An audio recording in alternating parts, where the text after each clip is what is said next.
In 1978, at Rishi Valley School in India, Jiddu Krishnamurti shared a small story during a school discussion. All right, I'll tell you a story. Have you heard of a place called Ranikhet? It is beyond Delhi, about 100, 200 miles northeast.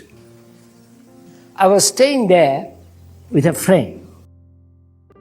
And the friend left for some reason, because his son was ill, so he left. A few days afterwards, a man comes to me. He says, a tiger killed a cow. And if you want to see the tiger, I'll arrange it. He said, I'll put on a machan, put a platform on a tree, and we'll tie a goat at the bottom, and the bleating of the goat will attract the tiger, and then you can see it.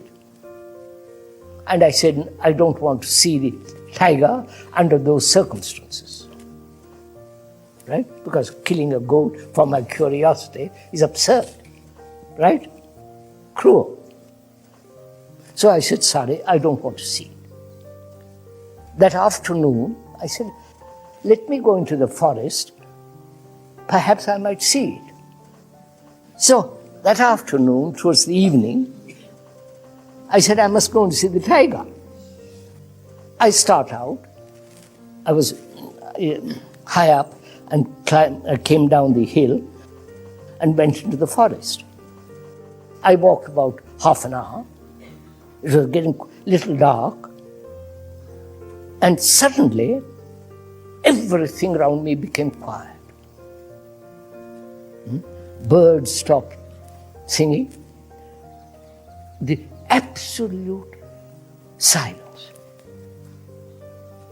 And I said, this is very odd. And I realized some dangerous thing was near. You understand? That is, probably the tiger was very close. And when danger appears, there's quietness. Because all the animals are frightened. Everything was absolutely quiet. And I said, by Joe, there is danger. My mind said, it was curious. I said, let's go and find out. I came down all that way to see the tiger. So the silence indicated there was some danger. Probably the tiger was very close. So my mind wanted to go, my body refused. You understand? So I said, no, let's go. So it went and got behind a tree, big tree, and stood there. And the mind wanted to go on, but the body refused. So I stood there, and the body wouldn't move, and presently, about 5 minutes or 2 or 3 minutes later, the birds began, the noise of the forest began, and all the rest of it. The tiger must have gone.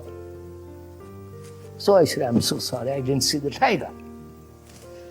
So I come back, and I pass an opening, a clearing in the forest, and again there was extraordinary quietness. There was the quietness of little noises, but not big. The body wasn't frightened. Then I looked round, there was nothing. So I look up.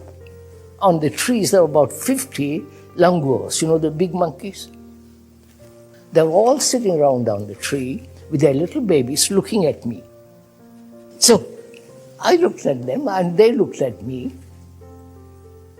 And we stood there looking at each other for a little while. And the silence broke because they were a little nervous to see me in their middle.